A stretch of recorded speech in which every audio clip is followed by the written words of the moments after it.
Our objective for today is to compute for your daily calories and macros if you are cutting. Can I be your superhero?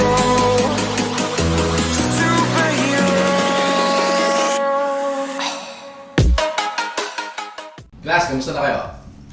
Today, magpo-focus tayo sa cutting. My next video is about bulking. Pero don't forget to watch yung bulking versus cutting video before you watch this. Let me clarify something first. Sir, can we build muscles and lose fat at the same time? Answer is yes, but only in two cases. First, if you're a beginner, and second, if you take steroids.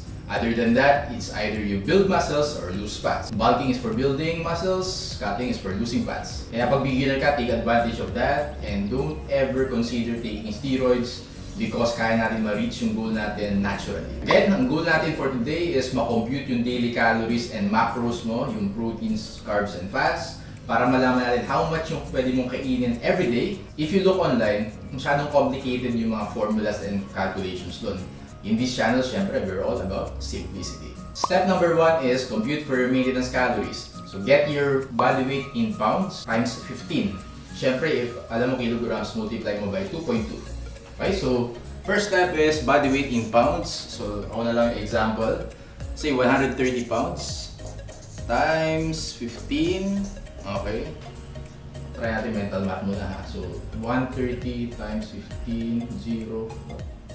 1950. Tama naman. Pakatotoo na tayo. Let's use a calculator.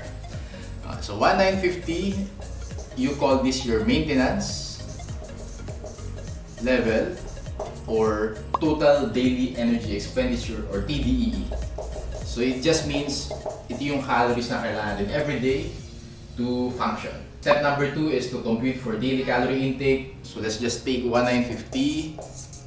We deduct 500, we get 1,450. So, yun yung daily calories natin. Sir, ano yung 500 na yan? Listen to this. We need a deficit of 3,500 calories per week to lose 1 pound of fat. So, 3,500 dahil may 7 days a week, divide by 7 is equal to 500. So, every day, pagka nag-deficit ka ng 500, for a week, magiging 3,500 siya, you will lose 1 pound of fat. Okay? Sir, bakit 1 pound of fat? Well, yun yung safe na fat loss every week. 1 pound of fat, you'll still maintain your strength, therefore you'll still maintain your muscle mass.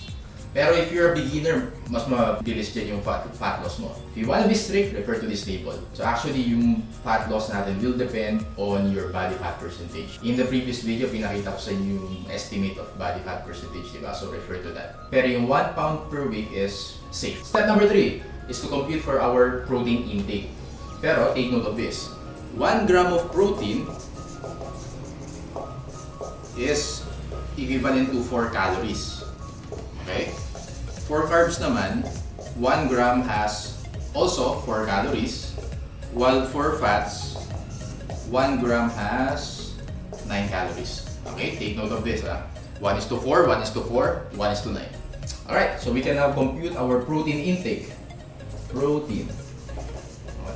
So remember this, during cutting, yung safe is 1 to 1.2 gram of protein per pound of body weight. Pero ako ginagamit ko lang 1 para mas madaling ma-reach yung protein requirement. So, 130 pounds times 1, obviously, 130. So, 130 grams of protein. Paano natin mo-compute yung calories? Well, if 1 is to 4 yung protein, we multiply this by 4. Okay, so 130 times 4, 520 calories from protein. Gets? Okay. Next step is fats.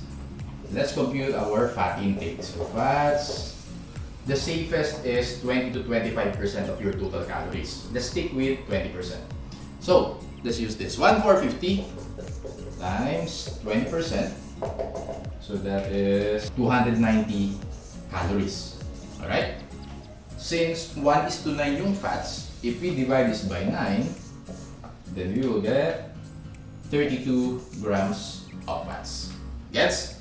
Okay, and the last one is carbs. Number 5, carbs. Carbs naman is your balancing figure. What do I mean by that? So, if total natin is 1,450 calories, from protein 520, for fats 290, so yung remaining is, let's compute 1,450 less 520 less 290, 640. 640 calories How do we convert that into gram? So 1 is to 4 yung carbs divided by 4. Alright, 160 grams of carbs. Gets? Okay, so yung final figures natin, 1,450 calories, ibabox ko na lang. 1,450 for protein is 130 grams, fats 32 grams, and carbs 160 grams. Key thing to remember, these are just your starting point. So, most likely, hindi siya 100% accurate. What you'll do is to weigh yourself every day. Ideally, every day yan. Pero if hindi mo kaya, 3 times a week is fine. And then get the average, compare that to your weight from last week. So, dapat nag-lose ka ng 1 to 1.5 pounds per week. If hindi mo mababa yung weight mo, you do some adjustments. You need to decrease your calories by 100 to 200 per day. Pero yung adjustment mo is always on carbohydrates. Okay? So, instead of 1,450, let's say, 1,350 na lang yung weighing calories mo. On the other hand, if naman masyadong mabilis yung pagbaba ng weight mo and then you feel weaker sa gym, it means you're also losing your muscle mass. Gawin mo doon, you increase your calorie intake by 100 to 200 per day. Again, the adjustment is always on your carbohydrates. Class, remember, our goal during cutting is to lose fats and at least maintain our muscle mass. At least maintain our strength. That's the end of the video. Bulking naman yung next computation natin. If you're a first timer and if you find value in this video, don't forget to subscribe. Alright, last dismissed. See you next meeting.